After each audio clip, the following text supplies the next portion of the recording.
If you are over 60 years old and you drink coffee every single day, there is something nobody ever told you, something that can make all the difference between naturally controlling your blood sugar or silently making it worse without you ever realizing it. And the most surprising part, it is not about stopping coffee, it is about how you drink it.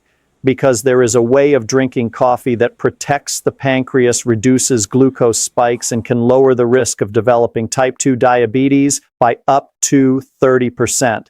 And there is another way, one that millions of people follow every single day, believing it is completely harmless, that can raise fasting blood sugar by up to 40 points without you feeling a single thing. And the third mistake I'm going to reveal today, that one is the most treacherous of all because it seems completely normal. Everyone does it, and almost no doctor ever warns you about it. But before we get there, let me ask you a direct question. What is the very first thing you do when you wake up? Do you go straight to the kitchen? Do you make that strong coffee before even drinking a glass of water, maybe with a sweetener, a spoon of sugar, a little biscuit on the side? If the answer was yes to any of those things, this video can literally change the direction of your health, because today I am going to show you exactly how coffee can be your greatest ally in blood sugar control or your greatest silent enemy, depending on three simple factors: the timing, the way you drink it, and what you put inside it. Watch until the end, because what I am going to reveal in the third mistake completely changed the test results of certain patients in just 6 weeks.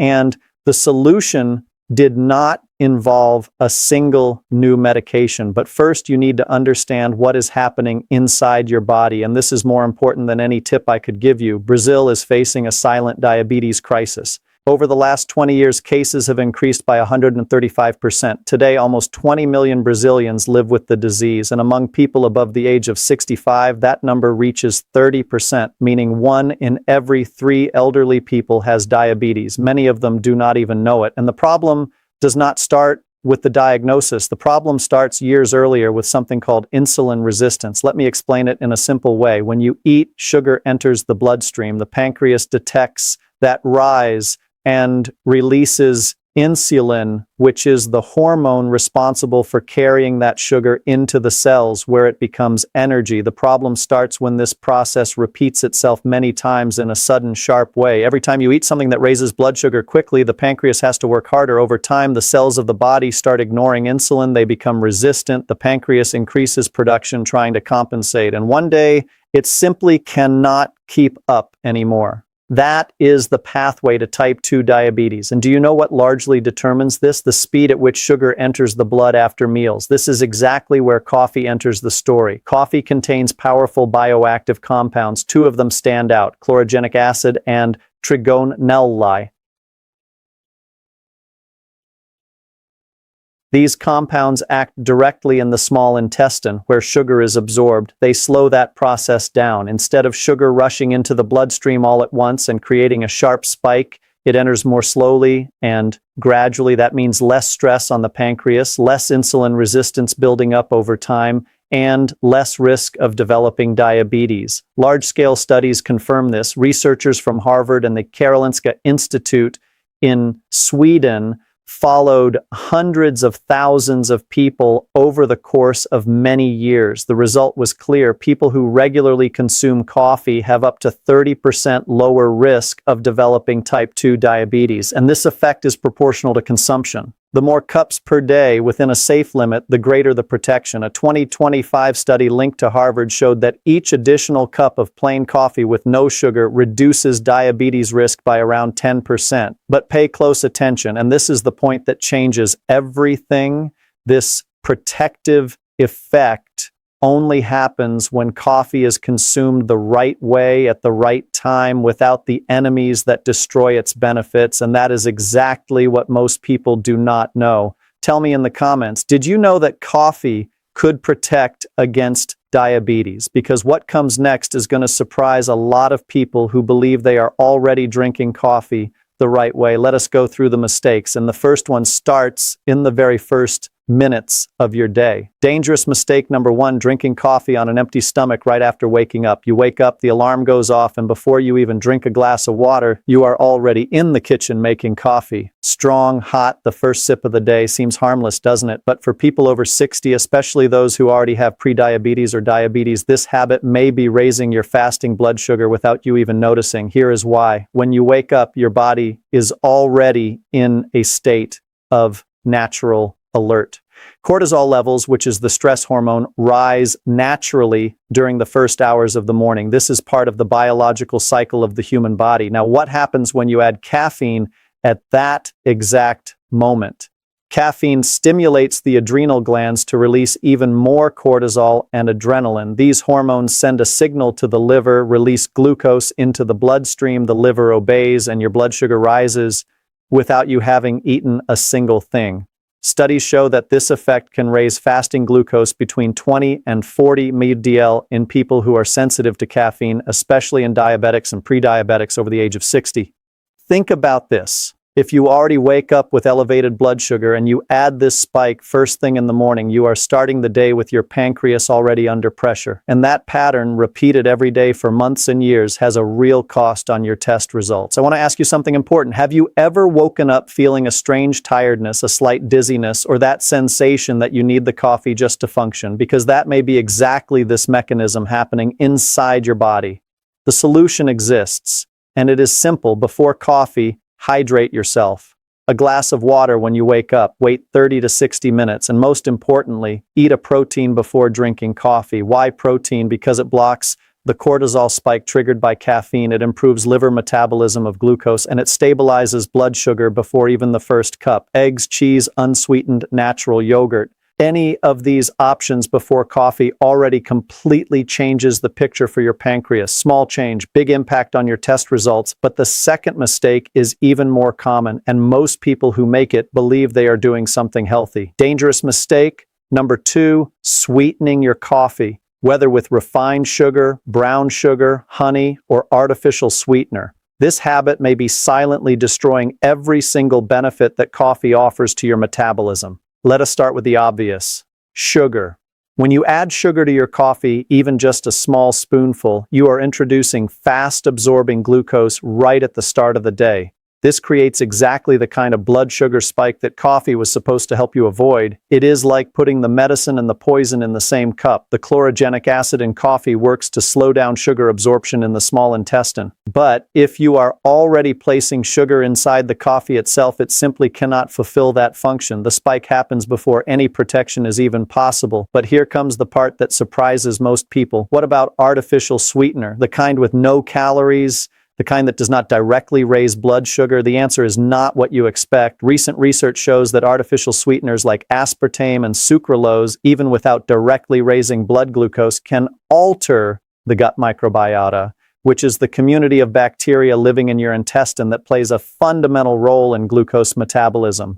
When the gut microbiota is disrupted, the body begins to metabolize carbohydrates less efficiently. Insulin sensitivity worsens, and over time, metabolic risk increases. So no, swapping sugar for artificial sweetener is not the solution. If you need some flavor, stevia is the safest alternative according to current evidence. But the ideal to maximize coffee's benefits for blood sugar control is to drink it plain. And there is one more hidden enemy that very few people notice: industrial instant coffee sachets, the kind you dissolve in hot water, and that seems so convenient. Many of them contain hidden sugars, starches, flavorings, and additives that drastically reduce the nutritional value of the coffee. If you use these products thinking you are drinking coffee, it is worth reading the label. What looks like coffee may be doing exactly the opposite of what you need. Tell me in the comments, do you drink coffee with sugar, with sweetener, or plain? Because what comes next is the mistake that surprises people the most. It is the most silent of all.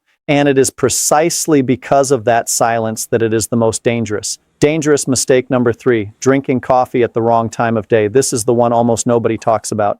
And it is exactly what was destroying the glycemic control of several patients without any change in diet being able to explain why. You probably already know that coffee contains caffeine and that caffeine keeps you awake. But what you may not know is what happens when that caffeine is consumed At the end of the day, caffeine blocks adenosine receptors in the brain. Adenosine is the compound responsible for gradually increasing the feeling of sleepiness throughout the day. When you block those receptors in the late afternoon or at night, sleep takes longer to arrive, and when it does arrive, it is less deep, less restorative. Why does that matter for blood sugar? Because sleep is one of the most powerful regulators of blood glucose that exists. During deep sleep, the body regulates appetite hormones, processes the carbohydrates from the previous day, and restores cellular sensitivity to insulin. A single disrupted night of sleep is capable of measurably raising insulin resistance the following day. Studies show that just one night of poor sleep can significantly raise fasting blood glucose the next morning. Now imagine that effect accumulating week after week,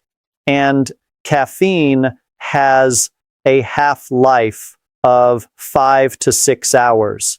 That means if you drink a coffee at 3 in the afternoon, half of that caffeine is still active in your system at 8 or 9 in the evening. For people over 60 who already tend to have lighter sleep, this impact is even greater. The result, you sleep poorly, you wake up with higher blood sugar, you start the day with your pancreas already under pressure, and the cycle repeats itself. The solution is simple. Set a cut-off time for coffee. Ideally, no coffee after 2 in the afternoon. For those who are more sensitive to caffeine, the cutoff should be even earlier. And if you enjoy a warm drink in the evening, herbal teas without caffeine are an alternative that does not compromise sleep or blood sugar. Now, I need to tell you the story of Mr. Arnaldo because it will show you in concrete terms what these 3 mistakes do to the test results of a real person. Mr. Arnaldo is 72 years old, retired, active, a man who always took care of his health, but his most recent test results were concerning. Fasting blood glucose, 138 mg or DL, glycated hemoglobin, 7.1%, both above the ideal range in the diabetic territory. His doctor was considering increasing his medication, but before doing that, a detailed analysis of Mr. Arnaldo's daily habits was conducted, and his coffee pattern immediately stood out. He drank strong coffee first thing in the morning, on an empty stomach. He sweetened it with artificial sweetener. He had another sweetened cup in the middle of the afternoon, and sometimes he drank a coffee after dinner just to stay awake during his evening television program. 3 mistakes. Every single day for years, the proposal was simple. Without changing medication, without a radical diet, simply adjust the coffee. He started drinking plain coffee with no sweetener. He waited 30 to 60 minutes after waking and always ate eggs before his first cup. He had a small cup of plain coffee 20 to 30 minutes before lunch, and he stopped all coffee after 2 in the afternoon completely. 8 weeks later, the tests were repeated. Fasting blood glucose, 112 mg/dL, glycated hemoglobin, 6.6%, without changing a single medication, just the coffee at the right time, done the right way, without the enemies inside the cup. When Mr. Arnaldo saw the results, he was silent for a moment. Then he said, "I have been drinking coffee for over 40 years. I never imagined that the way I was drinking it could make this kind of difference." I tell you this story because perhaps you are also doing everything with good intentions, believing that coffee has nothing to do with your test results, when in reality it may be exactly the missing piece. But now I need to show you something even more important. There is a way of drinking coffee that does not just avoid the mistakes, it transforms coffee into an active tool for glycemic control. And it involves 3 strategic moments throughout the day. First moment, morning coffee. As we already discussed, wait 30 to 60 minutes after waking up, hydrate first, eat protein first, and drink the coffee plain. Protein before coffee, whether eggs, cheese, or natural yogurt, blocks the cortisol spike triggered by caffeine. It improves the liver's metabolism of glucose, and it allows the bioactive compounds in coffee, especially chlorogenic acid, to act far more efficiently. Second moment, before lunch. This is the one that surprises people the most, but it has solid scientific backing. Drinking a small cup of plain coffee 20 to 30 minutes before your main meal reduces the post-meal glucose spike. The chlorogenic acid acts in the small intestine, slowing down the absorption of the carbohydrates from lunch. The result is a smoother, more gradual entry of sugar into the bloodstream, less spike, less stress on the pancreas, less insulin resistance accumulating over time. Third moment, after physical exercise. This is the most powerful of all for those who already practice some form of physical activity, even a light walk.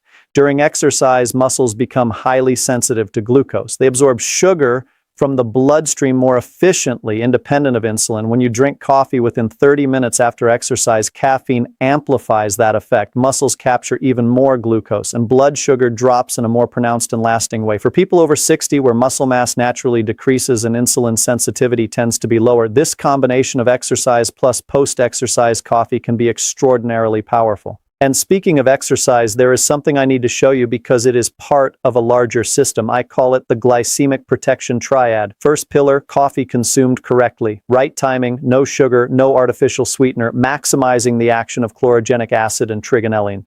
Second pillar, moderate and regular physical activity. It does not need to be a gym. It does not need to be intense. 3 to 5 walks per week, 20 to 30 minutes each, are already sufficient to significantly improve insulin sensitivity.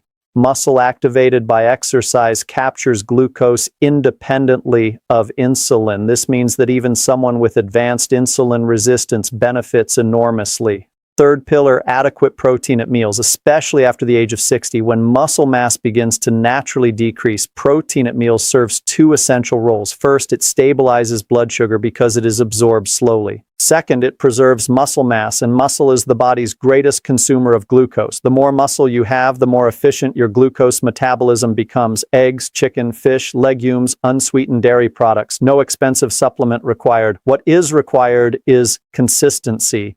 When these three pillars work together, the results are remarkably superior to any one of them in isolation. And that brings us to Mrs. Sueli. Mrs. Sueli is 68 years old. She came in with a glycated hemoglobin of 7.5% and fasting blood glucose consistently above 130 mmol/dl. For 2 years, she had been unable to stabilize her test results even with medication. An analysis of her habits revealed the following: sweetened coffee on an empty stomach every morning, no protein at breakfast, almost complete sedentary lifestyle, and fragmented sleep, partly because of coffee consumed late in the day. The proposal was also simple: plain coffee, no sugar, no sweetener. Eggs or yogurt before morning coffee. 1 cup before lunch. No coffee after 2 in the afternoon, and 25 minutes of walking 3 times per week. 6 weeks later, glycated hemoglobin 6.8%, fasting blood glucose 109 mmol/dl. She looked at the results and said, "I thought my body no longer responded," but it was simply a matter of giving it what it needed. The medication did not change. The daily routine did. Now, an important conversation about limits and safety. How much coffee is safe per day? For most adults, up to 4 or 5 small cups per day are considered safe and beneficial, but there is significant genetic variation in the way people metabolize caffeine. Some people metabolize caffeine quickly and tolerate larger amounts well. Others are slow metabolizers, meaning caffeine stays in their system longer, raising the risk of palpitations, anxiety, insomnia, and yes, greater impact on blood glucose. If you notice that even after following all the correct guidelines, you still experience palpitations, anxiety, or difficulty sleeping after coffee, it may be that your caffeine tolerance is simply lower. In that case, the solution is not to eliminate coffee, it is to reduce the quantity, or to consider quality decaffeinated coffee. And here many people are surprised. Decaffeinated coffee retains a good portion of its bioactive compounds, including chlorogenic acid. It does not have the stimulant effect of caffeine, but it preserves part of the protective effect on blood glucose. For those who are sensitive to caffeine, it is an excellent alternative, especially in the afternoon when you want the ritual of coffee without compromising your sleep. But there is one enemy we have not addressed directly yet, and it lives in what you eat alongside your coffee, because none of the correct coffee habits matter if you pair it with the wrong food.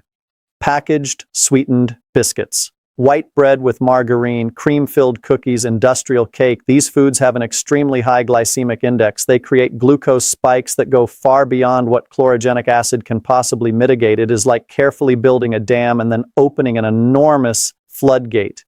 Coffee does its part. But when paired with ultra-processed, fast-absorbing carbohydrates, the battle is lost before it even begins. What should you eat with coffee?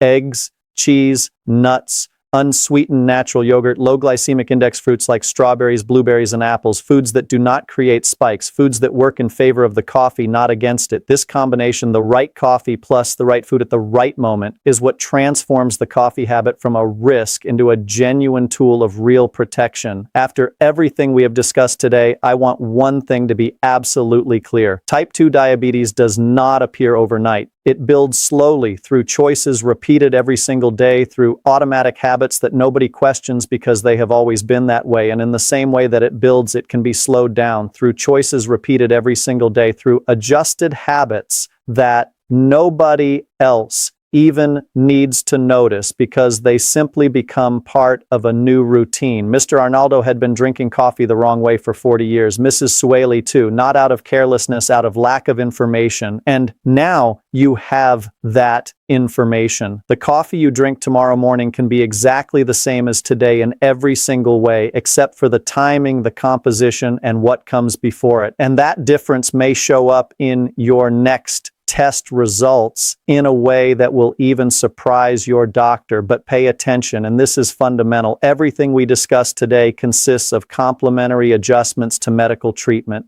If you have diabetes and you take medication, do not alter any prescription on your own. Talk to your doctor about these habit changes. Show the studies if you wish. Ask to monitor the impact on your test results together. These habits work alongside treatment, not instead of it. And before we close, I want to leave you with something to think about. Your body speaks. Elevated blood glucose, fatigue after meals, poor sleep, that feeling that something is not quite right. These are signals, and very often these signals respond to small, quiet adjustments that begin with the very first cup of the day. You do not need to change everything tomorrow. You need to start with one point. Tomorrow morning before the coffee, 1 glass of water, 1 protein, and wait 30 minutes. Just that is already different. Just that is already better for your pancreas than what you did today. If this video helped you, right here in the comments, I am going to take care of my blood sugar. It is not just a phrase, it is a commitment to yourself, to the years that are still ahead, to the energy, the independence, and the health that you deserve to have. And if you want to keep learning how to protect your health after 60, subscribe to the channel, because in the next video, I am going to reveal the 5 foods that people with prediabetes should eliminate immediately because of their silent inflammatory impact on blood glucose. These are foods that appear on almost every table, foods you are probably eating right now believing they are harmless or even healthy. Do not miss it. Here the information is clear, direct, and designed for those who want to age with strength, independence, and peace of mind. Because information saves lives, and it can save yours.